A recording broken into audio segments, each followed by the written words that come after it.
Hello students, आज हम chapter number 12 के बारे में बात करेंगे, जिसका नाम है व्रत संबंधी क्षेत्रफल। व्रत संबंधी क्षेत्रफल निकालना, इसमें हमें कोई अर्धव्रत आएगा, कुछ व्रत के अंदर कोई आकृतियाँ आएगी, जैसे वर्ग हो गया, आयत हो गया, चतुर्भुज, कोई सा चतुर्भुज आ जाएगा इसमें।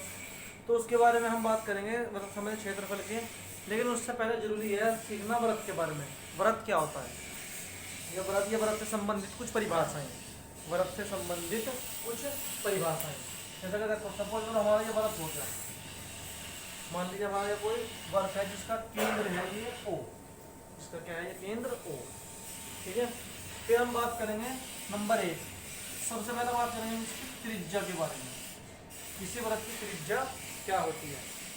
देखो, व्रत की त्रिज्या से मतलब है, व्रत की त्रिज्या की परिभाषा क्या होती है कि व्रत पर स्थित किसी बिंदु को, व्रत पर स्थित किसी बिंदु को केंद्र से मिलाने वाली जो रेखा होती है वो क्या होती है, त्रिज्या होती है। सपोज कीजिए ये ओ ए, ये क्या हो गया त्रिज्या, ओ बी, ये भी क्या हो गया त्रिज्या, ये भी क्या हो गया ओ सी, ये भी क्या होगी त्रिज्या। ये है व्रत की त्रिज्या। इन सब की लंबाई आपस में क्या होंगी, बराबर होंगी। ओ ए, ओ बी और ओ सी, इन तीनों की लंबाई आपस में क्या होंगी, बराबर होगी। ओ ए बराबर ओ बी बराबर ओ सी। परिभाषा का है, मैं एक बार फिर रिपीट कर रहा। व्रत संबंधी क्षेत्रफल में जो त्रिज्या होती है, व्रत पर स्थित किसी बिंदु को केंद्र से मिलाने वाली रेखा, उसको क्या बोलते हैं, व्रत की त्रिज्या बोलते हैं। नंबर दो आएगा हमारा व्यास। नंबर 2 क्या आएगा, व्यास। व्यास क्या होगा, देखो व्यास से पहले हम बताएंगे आपको जीवा। व्यास से पहले देखिए आप, जीवा क्या होती है।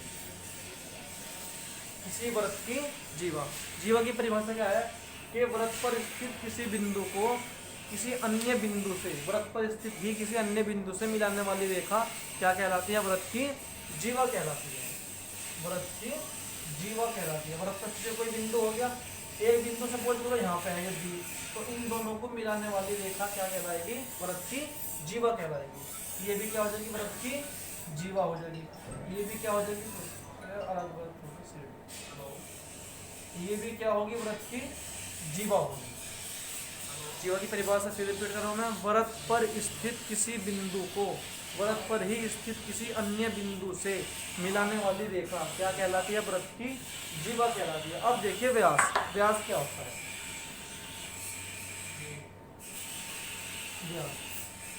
व्यास एक प्रकार की जीवा ही होती है। व्यास एक प्रकार की जीवा ही होती है। व्यास व्रत की एक स्पेशल जीवा होती है। कौन सी स्पेशल जीवा, कि व्रत पर स्थित किसी बिंदु को व्रत पर ही स्थित किसी दूसरे बिंदु से मिलाने वाली रेखा जो केंद्र से होकर जाती है, जो केंद्र से होकर जाती है, वो कहलाती है क्या, व्यास कहलाते हैं। तो स्टूडेंट इसमें इसको जीवा भी कह सकते हैं। वैसे व्यास है, व्यास भी है ये और ये जीवा भी है। तो व्यास की परिभाषा क्या है कि वो परिभाषा कि वो जो रेखा है वो कहाँ से होकर जानी चाहिए, व्रत के केंद्र से होकर जानी चाहिए। ये रेखा, ये क्या हो गया, व्रत का व्यास हो गया। ये भी क्या हो गया, व्रत का व्यास हो गया। ये भी क्या हो गया, व्रत का व्यास हो गया। ठीक है। तो व्रत के व्यास की क्या परिभाषा है कि वही बिल्कुल सेम जीवा वाली परिभाषा है, परंतु दोनों में केवल डिफरेंस इतना है कि जीवा तो किसी एक बिंदु को किसी दूसरे बिंदु से मिलाती है रेखा व्रत पर स्थित, लेकिन वो है स्पेशल जीवा, वह विशेष जीवा जो केंद्र से होकर जाती है, उसे क्या बोलते हैं, व्यास बोलते हैं। व्रत पर स्थित किसी बिंदु को किसी अन्य बिंदु से मिलाने वाली रेखा जो केंद्र से होकर जाती है, उसे क्या बोलते हैं, व्यास बोलते हैं। और जो किसी दो बिंदु को मिलाएगा उसे क्या बोल देंगे, जीवा बोल देंगे। इससे एक रिजल्ट निकल के सामने आता है क्या, कि सभी व्यास जीवा होती हैं, परंतु सभी जीवा व्यास नहीं होते। देखिए ये व्यास भी है, जीवा भी है, क्योंकि दोनों कंडीशन सेटिस्फाई हो रही, केंद्र से होकर जा रही है और एक बिंदु को दूसरे बिंदु से मिला दे रही है, तो ये व्यास। परंतु देखो ये क्या नहीं है, ये जीवा है परंतु व्यास नहीं है। जीवा इसलिए है क्योंकि एक बिंदु से दूसरे बिंदु को मिला रही है, और व्यास इसलिए नहीं है क्योंकि ये केंद्र से होकर नहीं जा रही है। तो ये फर्क है जीवा में और व्यास में। व्रत पर स्थित जो बिंदु दो बिंदु को मिलाती है, जो केंद्र से होकर जाती है। नंबर पर एक व्यास के बारे में एक इम्पोर्टेंट बात क्या है कि व्यास हमेशा जीवा का त्रिज्या का डबल होता है। अगर किसी वृत्त की त्रिज्या 5 सेंटीमीटर है तो उसका व्यास 10 सेंटीमीटर है। इन शॉर्ट त्रिज्या व्यास की आधी होती है और व्यास त्रिज्या का दुगना होता है। नंबर 3,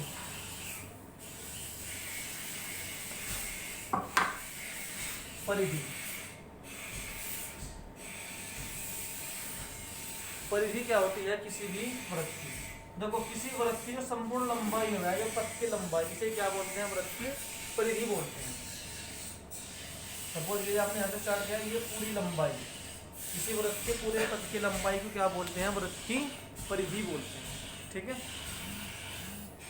नेक्स्ट जो इसमें टॉपिक है हमारा वो है त्रिज्याखंड और लघुखंड। नंबर 1 त्रिज्याखंड और दूसरा टॉपिक पढ़ेंगे हम वृत्तखंड। वृत्तखंड इसे बोलते हैं सेक्टर, इसे बोलते हैं सेगमेंट। सेक्टर और ये सेगमेंट। देखिए सबसे पहले वृत्त। वृत्त का देखो ये वाला हिस्सा अगर हमें इस प्रकार से काट दें वृत्त को,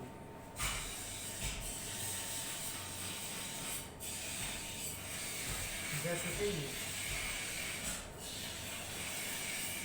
ये तो पूरा सर्किल वृत्त पर, उस पर ये वाला पार्ट, यानी कि इन शॉर्ट कहने की बात है कि त्रिज्या और चाप, दो त्रिज्या और चाप की घिरा हुआ क्षेत्रफल ही घिरा हुआ भाग क्या कहलाता है?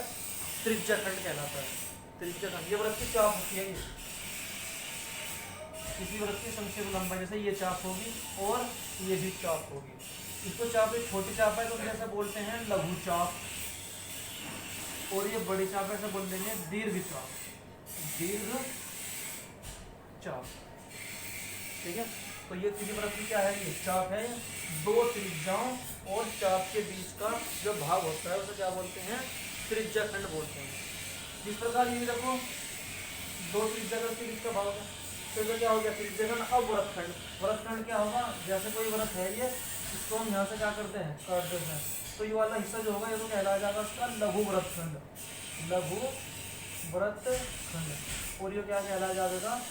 दीर्घ वृत्तखंड। ये लघु वृत्तखंड और ये दीर्घ वृत्तखंड। देखो दोनों की परिभाषाएं क्या है? त्रिज्याखंड दो त्रिज्याओं और चाप के बीच का भाग, वो तो कहलाया जाएगा क्या? त्रिज्याखंड। और वृत्तखंड क्या होगा? किसी वृत्त के जीवा और चाप के बीच का भाग क्या कहलाएगा? वृत्तखंड। क्या ये छोटा लघु वृत्तखंड, ये तो लघु वृत्तखंड हो गया, ये दीर्घ वृत्तखंड हो गया। अब कुछ फॉर्मूले हैं जिनको आपको याद करना, उसके बेस पे फिर क्वेश्चन है।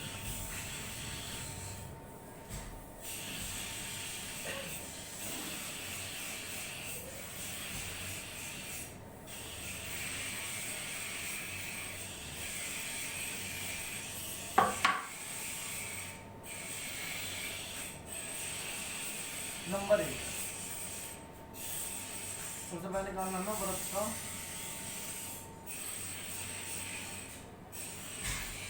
क्षेत्रफल।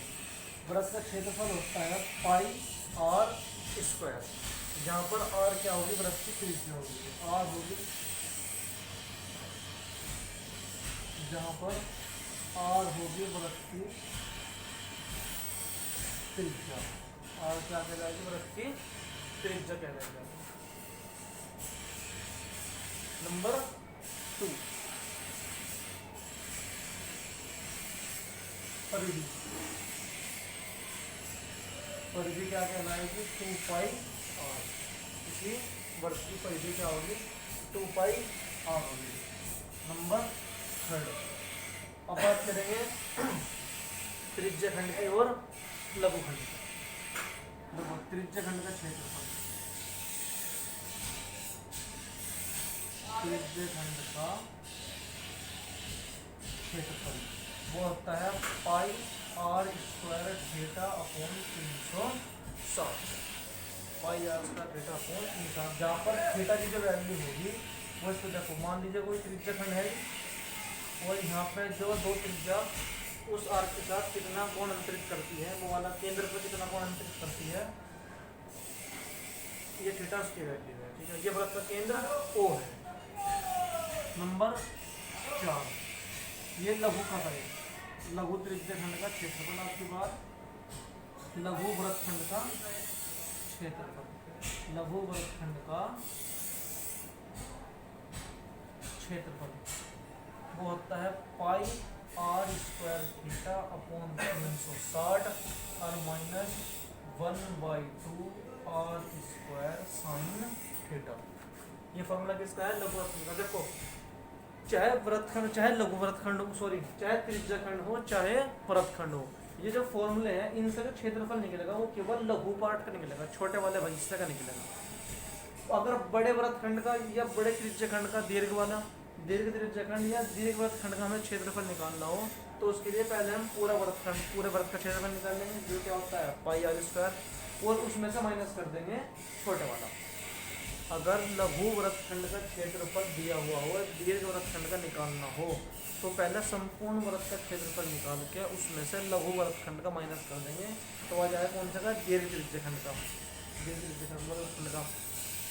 और अगर दीर्घ वृत्तखंड का निकालना हो तो सबसे पहले इस सूत्र का प्रयोग करके लघु वृत्तखंड का क्षेत्रफल निकाल लेंगे, उसके पश्चात संपूर्ण वृत्त का निकाल देंगे और पूरे में से ये वाला क्या कर देंगे, माइनस कर देंगे। इसके बाद आना नंबर 5, चाप की लंबाई, चाप की लंबाई, चाप की लंबाई। देखो चाप की लंबाई क्या होती है, चाप की लंबाई जो होगी इसे प्रदर्शित करेंगे हम L से, वो होगी 2 पाई आर थीटा अपॉन 360, जो होती है वो चाप की लंबाई, चाप की लंबाई 2 पाई आर थीटा अपॉन 360। ये किसी भी वृत्त के चाप की लंबाई होती है जहाँ पे थीटा कोण होता है, जो वह चाप केंद्र पर अंतरित करती है। चाप की लंबाई हो गया। एक इसमें होता है कि चक्करों की संख्या निकालना, कोई पहिया, कोई चक्र, कोई लीड, वो 1 मिनट में या उसमें कितने चक्कर लगाता है, कोई डिस्टेंस देगा, उसके लिए चक्करों की संख्या, चक्करों की संख्या। इसका फॉर्मूला होता है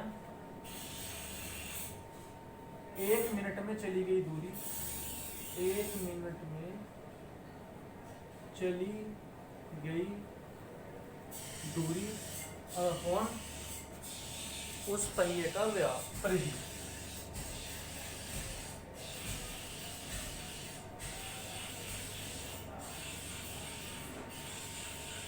जो है किसी भी दूरी में चक्करों की संख्या निकालनी। ये थोड़ा नीचे को लिख दूंगा अगर स्पष्ट नहीं होगा। चक्करों